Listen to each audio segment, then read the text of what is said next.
ಬೇಕು ಅಂದ್ರೆ ಏನ್ ಮಾಡ್ತಾರೆ? ಏನಿಲ್ಲ, ಇವ್ರದೇ ಸರ್ಕಾರ ಇದೆ.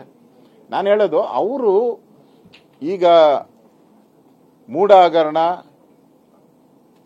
ಬಹಳ ದೇಶದ ಜನ ನೋಡ್ತಾ ಇರೋವಂಥದ್ದು. ವಾಲ್ಮೀಕಿದು ದಲಿತರ 187 ಕೋಟಿ ಅವರು ಒಪ್ಕೊಂಡಿದ್ದಾರೆ. ರೆಡ್ ಹ್ಯಾಂಡ್ ಆಗಿ ಸಿಎಂ ಅವರು ಒಪ್ಕೊಂಡಿದ್ದಾರೆ, ಹೌದು ನಿಜ ಆಗಿರೋದು ಅಂತ ಅವರು ಒಪ್ಕೊಂಡಿದ್ದಾರೆ. ಇಲ್ಲಿ ಸಿದ್ದರಾಮಯ್ಯನವರು ತಾವು ಹೇಳ್ದಂಗೆ ಪದೇ ಪದೇ ಹೇಳ್ತಾ ಇದ್ದಾರೆ, ನಾನು ಯಾವುದಕ್ಕೂ ಸೈನ್ ಹಾಕಿಲ್ಲ. ನೆನ್ನೆನೂ ಹೇಳಿದ್ರು, ನೀವು ಅದು ಅವ್ರೇನು ಕಾರ್ ಮೇಲೆ ಹತ್ತದಾಗ ಹೇಳಿದ್ರು, ಕರೆಕ್ಟಾ? ಕಾರ್ ಮೇಲೆ ಹತ್ತಾಗ ನಾನು ಯಾವುದಕ್ಕೂ ಸಹಿ ಹಾಕಿಲ್ಲ. ಇನ್ನೊಂದು ವರ್ಡ್ ಏನೋ ಹೇಳಿದ್ರು, ನಾನೇನು ಫೈಲೇ ನೋಡಿಲ್ಲ ಅಂತ. ನಾನು ಅವ್ರು ಕೇಳಕ್ಕೆ ಇಷ್ಟಪಡ್ತೀನಿ, ನೀವು ಸೈನ್ ಹಾಕದೇ ಇರ್ಬೋದು, ಮಾಲು ನಿಮ್ಮ ಹತ್ರ ಐತಲ್ಲ, ಕದ್ದು ಮಾಲ್ ನಿಮ್ಮ ಹತ್ರ ಸಿಕ್ಕಾಕೊಂಬಿಟ್ಟೈತಲ್ಲ, ಕದ್ದು ಮಾಲ್ ನಿಮ್ಮ ಹತ್ರ ಸಿಕ್ಕಾಕೊಂಬಿಟ್ಟಿದೆ.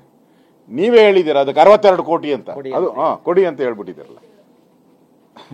ಇನ್ನು ಇದಕ್ಕಿಂತ ಸಾಕ್ಷಿ ಏನ್ ಬೇಕು ನಿಮ್ಗೆ?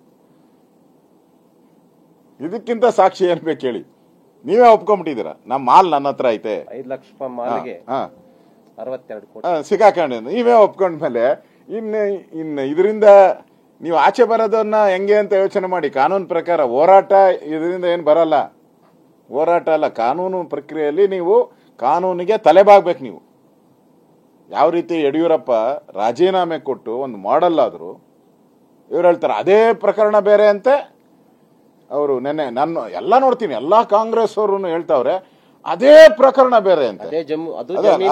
ಅಲ್ಲ, ಇದೇ ಪ್ರಕರಣ ಬೇರೆ ಅಂತೆ, ಅದೇ ಬೇರೆ ಇದೇ ಬೇರೆ. ಅದು ಕ್ಯಾಶಲ್ಲಿ ತಗೊಂಬಿಟ್ರಂತೆ, ಅದೇನೋ ಚೆಕ್ಕಲ್ಲಿ ತಗೊಂಬಿಟ್ರಂತೆ. ಏನಕ್ಕೆ? ಲ್ಯಾಂಡ್ಗೆ. ನೀನ್ ಡೈರೆಕ್ಟ್ ಅಲ್ಲಿ ಲ್ಯಾಂಡೇ ತಗೊಂಬಿಟ್ಟಲ್ಲ ನೀನು, ಅವು ಚೆಕ್ಕಲ್ಲಿ ತಗೊಂಡ್ರು ಅಂತ ನೀವು ಆಪಾದನೆ ಮಾಡಿದ್ರಿ. ಲ್ಯಾಂಡ್ಗೆ ಚೆಕ್ಕಲ್ಲಿ ನೀವು ಡೈರೆಕ್ಟ್ ಆಗಿ ಚೆಕ್ ಯಾಕೆ ಅಂದ್ಬಿಟ್ಟು ಲ್ಯಾಂಡೇ ತಗೊಂಡ್ಬಿಟ್ರಲ್ಲ ನೀವು. 14